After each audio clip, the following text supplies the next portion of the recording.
Hello and welcome to Film Biography. In the wake of the recent tragic death of Hollywood Johnny Rose, today we'll be rebroadcasting an episode in which we profile his life and his tragic demise.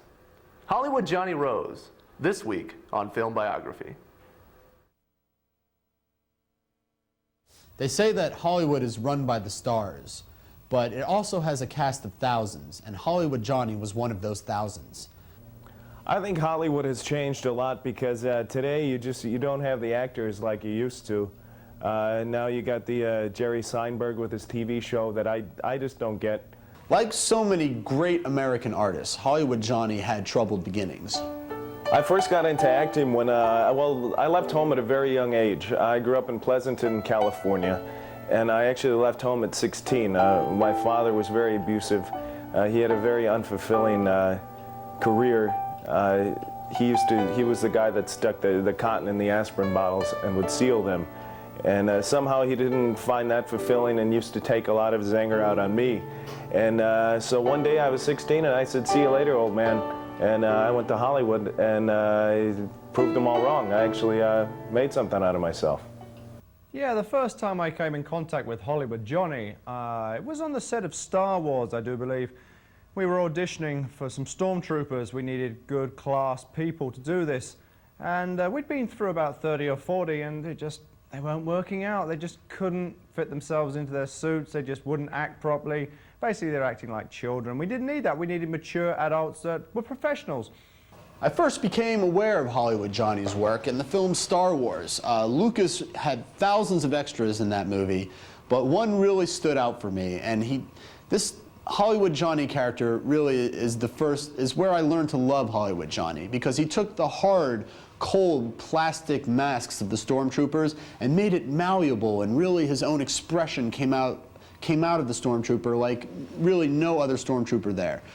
Well, I was just standing outside having a cigarette, and lo and behold, this limo pulls up out of all things, and it just sits there, and the exhausted plumes are coming out of the exhaust, and I'm thinking to myself, well, who would be sitting in there? And I'm just bemused by it. And then suddenly Hollywood Johnny Rose gets out, and I'm like beaming all over my face because I know I have a professional on my hands, and I'm thinking, well, yeah, we'll give him a go. So I offered him the part, and he played it for me. He did very well, and he became a stormtrooper for me on the very first Star Wars movie, and I think he did a very reasonable job to a point.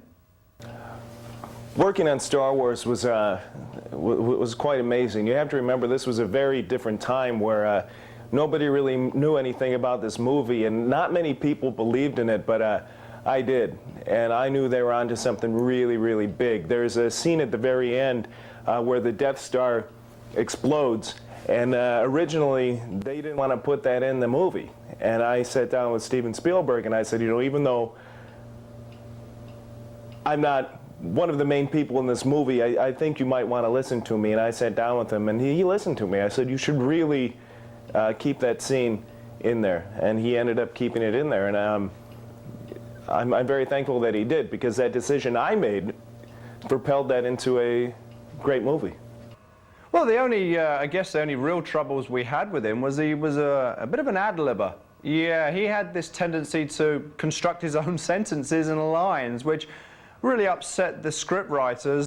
You say I'm difficult to work with. Let me tell you something.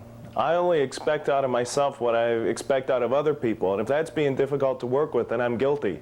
I can't help it if I have a lot of ideas that sometimes people don't listen to. Listen, I've worked very hard to get to where I am, and so maybe being difficult is part of being difficult to be working with, you know? But people that say that are either lazy or stupid, or hopefully they're dead. That's Hollywood Johnny Rose. He takes everything in the palm of his hands and runs with it.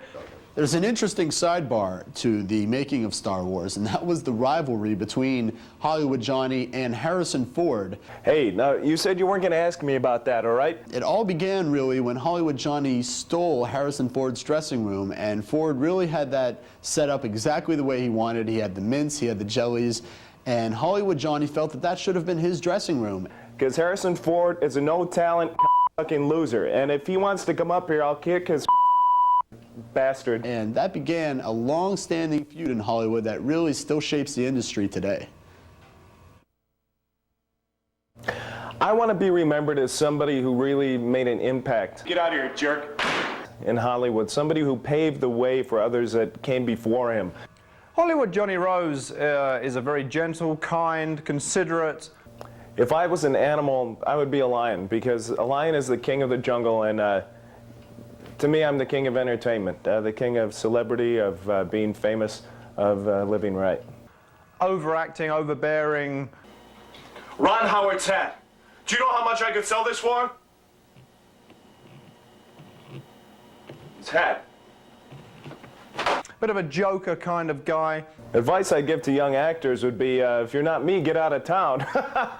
But all in all, wrapped in that sweetheart of a package. I could be maskless, or if I have a prop, which would further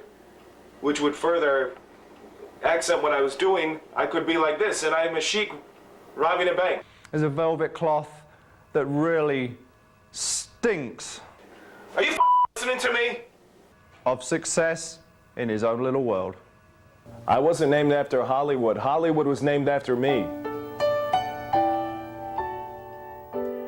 Somebody who broke all the rules and was a trendsetter and really stuck to his own and made a great impact on Hollywood.